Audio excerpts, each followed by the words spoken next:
Hello, this is Becca from Willow Hill Designs and welcome.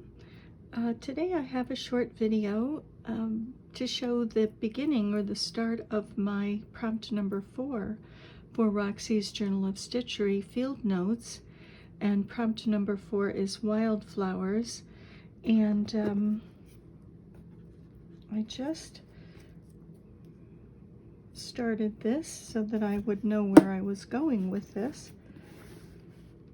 And the flowers that I chose, the wildflowers that I chose for my page are red clover, vetch, and daisy. I love these flowers. I think they're beautiful. Always on our hikes, we've always seen fields with red clover, had picnics in those fields, and the clover is so fragrant and beautiful. And I mean, sort of kind of an inconsequential little flower vetch. I absolutely love it. Whenever I would see it, it's a little tiny purple flower, but it's kind of a viney flower as well. And have always loved vetch. It looks to me like little sweet peas. And also the daisies, the wild daisies that we see in the fields, sometimes fleabane or just regular wild daisies. Not sure if they were cultivated or not. A lot of the area that we hiked in for many years was there were settlers in there, that there were stone foundations, and I'm sure that they planted things also in there. dropping things. I mean, there are so many wildflowers that you could choose from. I love wake robin trillium, the great white trillium, marshmallow, mallow flowers that grow in the marsh. Let's see, what are some of the others? Gentian. I love gentian, open and closed gentian. Butterfly weed. There's just so many wildflowers to choose from. But the reason that I chose these flowers was because I had colored this little butterfly and I wanted to do something with those purple hues in it. This little butterfly comes from this fabric here. It's this little guy. And I decided to make him more interesting looking, a little more brilliant. And so I added, with my Derwent watercolor pencils, I just colored him in with some deeper kind of aquas and purples, a little bit of terracotta kind of in there. And so I thought it would be nice to have some flowers that would go with this little butterfly. And I've just written on here wildflowers, so that when I look at this page, I will do a little listing of all of these prompts, and I'll put it in the very, I'll make a little pocket on the inside cover of the box, and that way I can look at it and remember what the prompts were, or anyone who is looking at these pages will know what the prompts were. And then I just wrote down here red clover, genus Trifolium pratense, vetch, genus Vicia sativa. And I didn't look up the scientific name for daisy. I'll have to include that in here. And I added a few pieces of stitching on here that are script fabric. And I have more of this script fabric. I've just torn some pieces that I use to add into these pages. As I said in the beginning, I'm not really using lace or yo-yos, buttons, anything like that. The other thing I did was to stamp the season, and I've gone ahead and done winter and autumn as well. So those will be for my pages coming up for those seasons. But I just tore a piece of this fabric that this is done on. This is that mottled kind of ivory fabric with green modeling in it. And I used the back side of that, and I just stamped on there summer. So for these three, it will denote these next three prompts are to do with summer.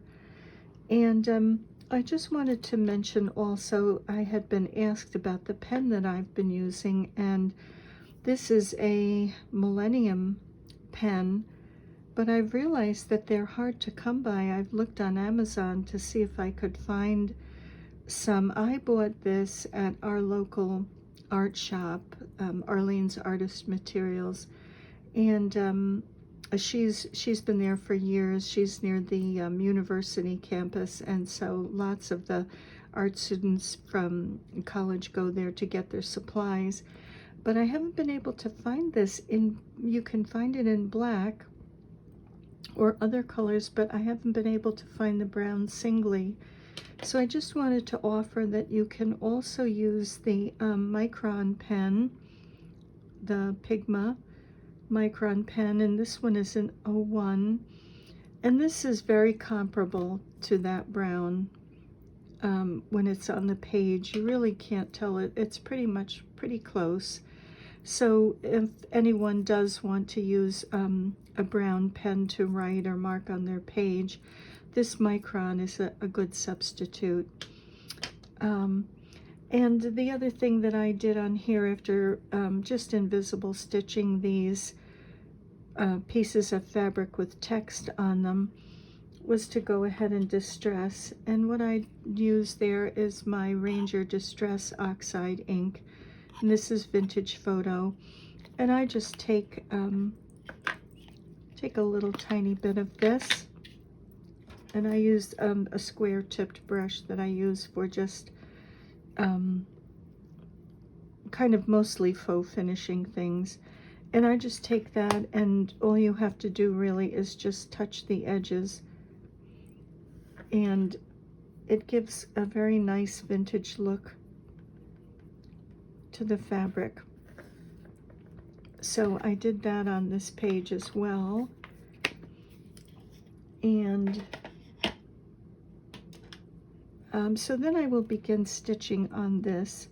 Oh, and also I took these little pieces, these little petals. They were part of a hydrangea fabric actually, and I just cut them to the shape that looked a little bit more like vetch. They were white, and again I took my Derwent pencils and I just colored with sort of a deep purple, a light purple, and some red on those, just to give them a little bit of a different coloration than the white, and I thought it would relate to the vetch here, and look as if they have just fallen, and I put them in my book, in my journal. So I think I'll be stitching this with ribbon. I'm not sure, ribbon or floss, but I'm thinking ribbon on this.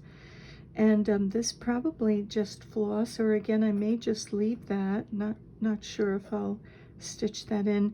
This little clover flower I'm going to color in with my Derwent watercolor pencils. And I may just do one strand of brown to outline the little kind of petals of this flower. And I'll probably stitch these leaves and this here. And so I think that's it. That's my start so far on this. This is another fun one, but I love all of these flowers.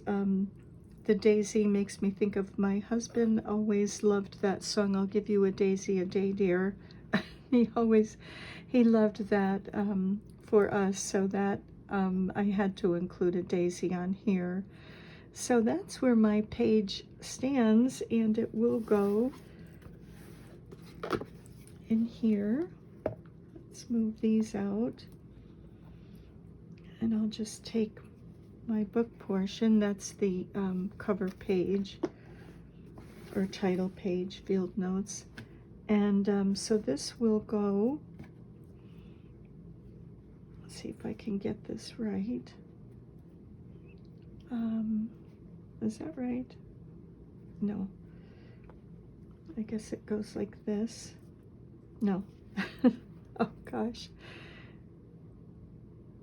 This has to fold. Oh, that's why it's upside down, no wonder. Okay, so it will look like this. So this is spring, and then as we look through, there are 3 prompts for spring, and then summer will go here. So it will all coalesce together, kind of with that same little theme. So we have now begun summer. And I just thought I would also share quickly that I mentioned a couple of videos ago that I would be giving a gift to one of my subscribers, because surprisingly I'm up over 3,000 subscribers. Did not expect that.